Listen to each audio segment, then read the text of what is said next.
తండ్రి అయిన దేవుడు నిన్ను ఎంతో ప్రేమించాడు. నిన్ను ప్రేమించాడు కాబట్టి తన అద్వితీయ కుమారుడు, తన ఒక కుమారుని నీకు బహుమానంగా ఇచ్చాడు. నీకు బహుమానంగా ఇస్తాను, నువ్వు గిఫ్ట్ లాగా తీసుకున్నావు. కానీ తండ్రి నీ కొరకు చేసింది ఏంటంటే, నీవు ఇంకా పాపివై ఉండగానే ఆయన కుమారుని బలిపీఠం మీద పెట్టి, ఆ బలిపీఠం మీద సిలువండి నీ కొరకు బలిచ్చాడు. వీరు ఇంకా పాపులై, ద్రోహులై, శపితమైన జనం కొరకు నా బిడ్డని, గుర్తు ఎరగని వారికి కూడా నా బిడ్డను బలిగా ఇస్తున్నా. You see, that is what God the father has done for you.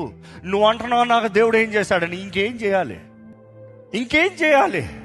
తన ఒక కుమారుని నీ కొరకు బలి ఇచ్చి నిన్ను ప్రేమించాడని చెప్తున్నాడు. You see, this is love. ఎందుకంటే తండ్రిని నెగ్లెక్ట్ చేయొద్దు క్రిస్మస్లో. Do not neglect the father in Christmas. If God didn't love you, you will never have the savior. Remember that. If God didn't see your weakness, know who you are and your wretched life or your wrecked life, he would never save you.